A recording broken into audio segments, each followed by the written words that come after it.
Fay What Show. We want to introduce you to interesting people that are important to our LGBTQ plus community. I am really excited about my next guest. I read about her story on a website that I am obsessed with, LGBTQ Nation. You folks probably have read a bunch of stuff on there. Her name is Melissa Hart-Smith. And, can you imagine losing your son or daughter or your beloved pup, for me, right? Just because you're gay? Can you imagine being ripped from your mom because she was straight? That would never happen, right? Well, this happened to Melissa, okay? Melissa, thank you for being on the Fay What Show. We so appreciate your time this morning.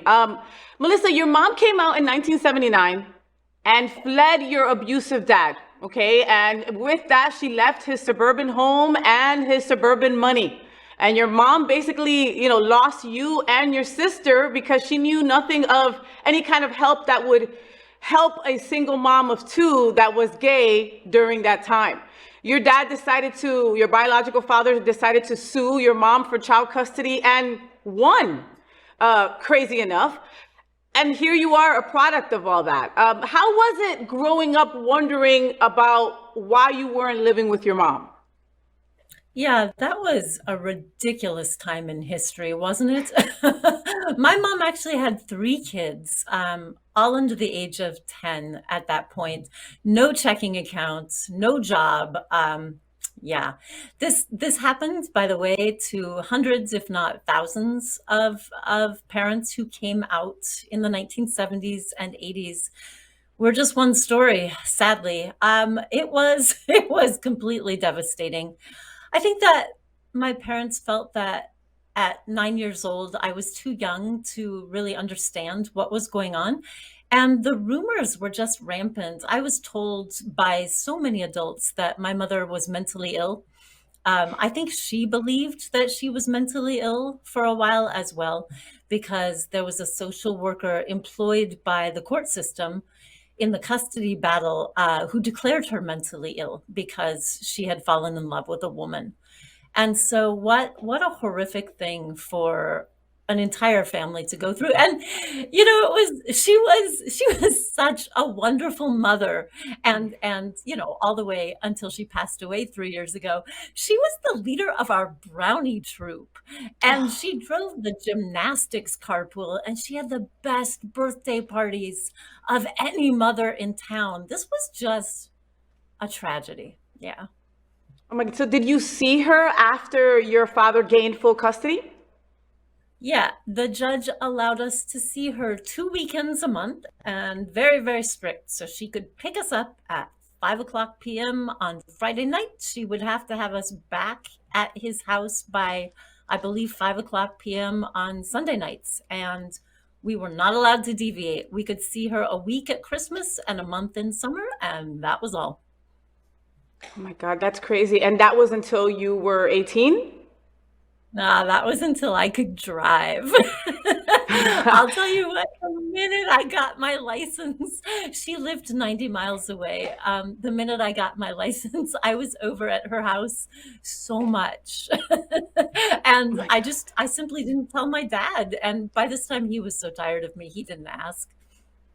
God. So how was your relationship? Was your relationship kind of scarred with your father because of his abusive ways with your mom, and also because he sued for full custody? Yeah, I mean, it was scarred before that. I grew up with his, around his violence. I saw my mother with a black eye and a broken nose. And, you know, I heard the yelling, saw the glass shattered all over. Yeah, I didn't really have a good relationship with him. And he was pretty manipulative with me during the custody battle. He actually sent me to live with his first wife in upstate New York during the battle. A pretty staunch Baptist woman who tried to indoctrinate me and told me my mother was going to hell. Oh my So God. that didn't really help plead his I, case. We had a I fraught love that you relationship. can laugh about this, Melissa. I I love have that. to. I mean, and that's, I know that you are straight. I know that you have a beautiful queer daughter. Your mom was a lesbian. You're an ally from birth, like it or not, and that's something that we do in LGBTQ plus. We make fun of the situation because we don't want to cry. Well, you are right. I mean, it's just absurd, right? That's absolutely ridiculous. So no, he and I did not have a good relationship. He then got married again. He was abusive to his third wife. He was abusive to us. And no, so we did not have a good relationship. But my mom and I packed so much love and so much activity and exuberance in those 4 days a month that we had together that it has affected me for a lifetime. You could not stay away. You can, no matter what anybody said, you could not stay away from your mom because there was something constantly drawing you to her. Even in those 4 days, they made up for a whole month of love. That's She was incredible how just, that is. Oh my she God, was Melissa, just I read remarkable. somewhere that while you were growing up, you thought that something like this only happened to you and your siblings. So we were in Hawthorne, California, next to LAX, and also Oxnard, California, where my mom lived. And somehow I don't think my mom was aware either. None of us were aware of the queer support groups that existed specifically for parents, born out of parents losing custody of their kids. My mom had no idea about the Lesbian Mothers National Defense Fund in Seattle or similar programs in Los Angeles or San Francisco or New York. I grew up in the 80s, and the worst things you could call somebody at school were fag and dyke. Yeah. And I mean, this was a dark, ugly time. If any other of my peers had queer parents, they certainly weren't going to come out about this. So yeah, we really thought we were the only ones.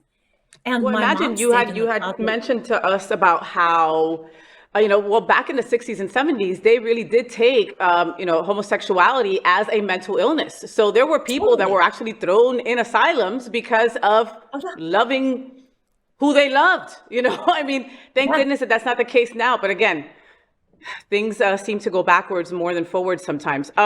Miss Melissa, how different do you think that your life would be today if you hadn't been taken away from your mom at such a young age? Oh gosh, well, I would have been a hippie. She was definitely a hippie. As it was, I grew up in pretty fancy surroundings in Los Angeles. She had such a profound influence on me that over my whole life, I'm not sure how different it would have been, except for one thing. She was very, very outdoorsy, absolutely adored nature and gardening and chickens and outdoor adventure. And I think I would have come to all of those passions a lot sooner in my life if I had lived with her. I Hmm. think I think that though she tried to pack in those outdoor experiences every other weekend, she couldn't do that much in that little time. But other than that, I mean, we talked on the phone every night, and I do not mean to make light of this situation. This situation was egregious, and it destroyed lives in the 70s and 80s. My sister is still suffering the repercussions at 50 years old. And actually, so am I. Heck, I went to therapy yesterday. Yeah. No, therapy is important. Listen, we all Yeah. join the crew, right? That's it's so important to work through your stuff. So when did you figure out that you had to be an advocate for others that were in that same situation? Because I know that you were in a film, Mom's Apple Pie, Mhm. right? Mhm. And that was called Mom's Apple Pie: The Heart of the Lesbian Mother's Custody Movement. Was Exactly. that the beginning of your screaming loud and proud, "This is what I went through, others should not"? No, actually, my beginning was when I went to graduate school. I purposely chose Goddard College's MFA program because of the queer faculty. And so Sarah Schulman was teaching there, and uh, oh gosh, Michael, I forget his last name, really well-known poet. Jacqueline Woodson ended up being my advisor. I don't know if your viewers know Jacqueline, but she is, a really, really famous writer of children's, young adult, and adult fiction and poetry, etc. She writes everything. She was my advisor. I had sort of gotten into the program with a short story about what had happened to me as a child, and she was so sharp. She said, "Oh no, honey, that's a memoir you're writing." She really helped me. Ah! I know. I was so in the closet still at age 24. And she and Sarah and the rest, they were really instrumental in telling me, do not write this as fiction. You need to own this story and tell about what happened to you, because this story is not out in the world and it's a cautionary tale that needs to be out there. And Yeah, and it's so things like that's something when that I people started. cannot forget. People cannot No, forget that people went through this. no. I see this as like a Netflix docuseries, Melissa. Oh, right? Wouldn't that be fun? Exactly. No, people cannot forget. And that's not because I want to play the victim. That's because we need to make sure that this never happens again. Yeah. So So, I I am think that, I'm happy to have to know that. So you have a queer offspring, your daughter, right? yep, And yep. what if I may ask, at what age did she come out, or did you always know? Oh gosh, I didn't always know, but it was fine however she wanted to approach her life. She grew up with two grandmas, right? And she grew up going to pride parades and celebrations and things like that. She came out last year. And she's only 15 and a half, so she's playing around with her identity, and sometimes she's a they and sometimes she's a she and sometimes she just says I don't care. Um Whatever she chooses, we're delighted to support her. Yeah. But what a wonderful thing that you can give her a safe space to do that, Melissa. That That's is just like such a yeah. beautiful, like, just full circle from what your mom had to go through. Like, it's just such a beautiful living amends that you get to do for your daughter. However she I wants love to that. identify, it'll be in a safe Yeah. space because of you. And where we live. I mean, we're really, really fortunate to live in Eugene, Oregon, where so much of it is a safe space for queer kids. Yeah. That's beautiful. I would have never expected for Oregon to be so inclusive. I need to add that to my Right. list of places to go to. Yeah, just Portland, Eugene, Ashland. Absolutely. You'll be delighted. Come visit. I love that. I love that. So since that first book that was supposed to be a short story that ended up being a real true to life memoir, you've written other books Yeah. since, right? You have one that just came Yeah. out. Let's talk about that one. Oh, yeah, yeah. That one is Daisy Woodworm Changes the World. It's for middle grade readers. It was really important for me, as I have a brother who has Down syndrome, to represent this particular genetic condition as a main character in the book. It was also important to me to give one of the characters two moms and to have it not be a thing. She just has two moms, That's it. story, that's it. And so that was wonderful to incorporate. And I really, really love it when I read kids' literature that just, incorporates and represents people and families as they actually are.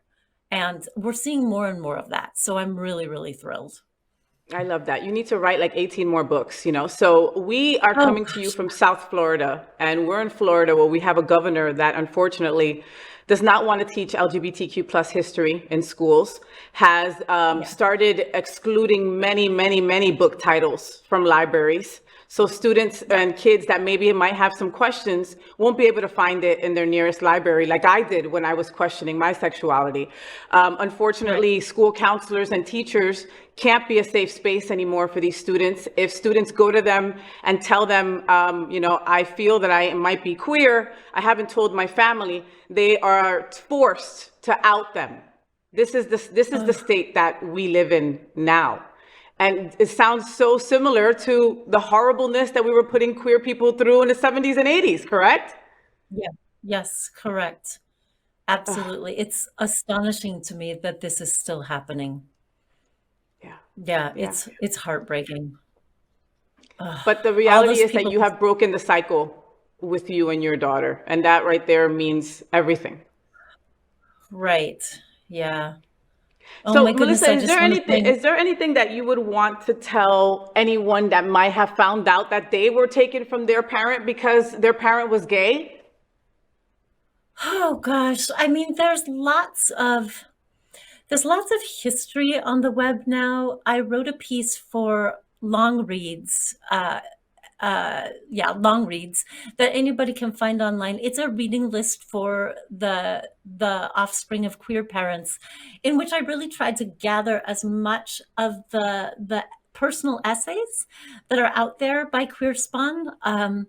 There's still wonderful support groups out there. Collage, COLAGE.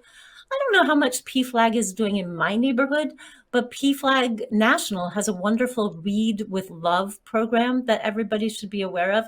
So just go to PFLAG hashtag Read with Love, and you'll find a lot of history and other things like that. Are people still being taken away from their queer parents now? Do you know? I'm curious. I wouldn't be surprised. I mean, there are some hurtful, when it comes to a divorce, you've had to live it. When it comes to divorce, there are times that people will come out with the dirtiest laundry that is not even dirty, just to get those kids away from the other partner. And Right? I mean, again, like today in 2022, you can't say that it's a mental illness to be gay, but Yeah. there's still folks that would love to put it as such and present it to a court that way, and Right. say that a parent is unfit because maybe they have, or they're grooming the children or something. I mean, Oh God. when it comes to custody battles, people will say the most horrible things, and that it has been a quick go-to for many to get custody from, of their children. Yeah, this grooming idea. So that word wasn't trendy when I was growing up, but woo, brainwashing. There was so much brainwashing. Not just your mother is mentally ill, but she's going to hell and these people are unnatural, and on and on. We were really fortunate in some ways because my maternal great grandparents were circus and vaudeville comedians, and she grew up with them. And then we got to visit them when we were kids. And so, my dad was very straight-laced, conservative, homophobic, but then we would go hang out with our circus great grandparents and my grandma, who owned a costume shop her whole life, Oh and, my God, costumes that is in the like local queer bait theater. everywhere right there. I love it. Oh my gosh. And all their friends were queer entertainers. And so, I mean, my dad's indoctrination didn't have a chance.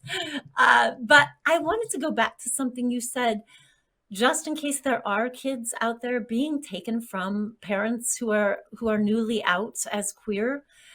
There are books and resources that are maybe older but still will be helpful. One of them is Families Like Mine: Children of Gay Parents Tell It Like It Is by Abigail Garner. Another is Mima Spadola's documentary, oh gosh, what is it called? Our House. And I don't know what the subtitle is.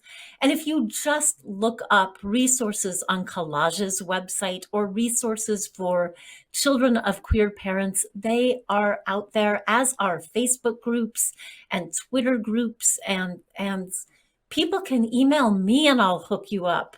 I Likewise, love if you that. want to write about your experience, in fact, if you want to, if this is you, if you're one of these kids who's been taken away and you want to write an op-ed for any newspaper across the country, it doesn't have to be where you live, you email me and I will help you free of charge.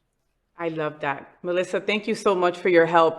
You have a brand new book. Make sure that you folks, please go check it out. Daisy Woodworm Changes the World. I love the name of it. Make sure that you also follow Melissa Hart Smith on social media. That way you can also support her books and also support all the advocacy that she's doing. And like she said, if you are out there and you were taken away from your parents because they were gay, reach out to Melissa. People need to hear these stories and know that these things are still happening out there, and it affects you, and it affects you forever. Therapists are making lots of money off us now. True, true that. Melissa, thank you so much for being on the Fay What Show. I so appreciate you. I appreciate you holding space for us. I appreciate you shining as bright as you do, talking about a subject that's not easy to talk to, but something that we just should never forget. Yeah, thank you. It's been a pleasure. It has. Thank you so All much, right. Melissa. Take care. Bye-bye. So, did you enjoy the show? I know you did. So make sure to click subscribe so you won't miss any of the events, news, or interviews right here on the Fay What Show. Ring the bell at the bottom of the screen, right there, so you'll be alerted every time we're live. You can also click on the Happening Out Television Network logo so you can see all of the shows on the most diverse LGBTQ plus media network. Find out just what we're doing to bring the L and the G together right here on the Fay What Show. Get the week started with me.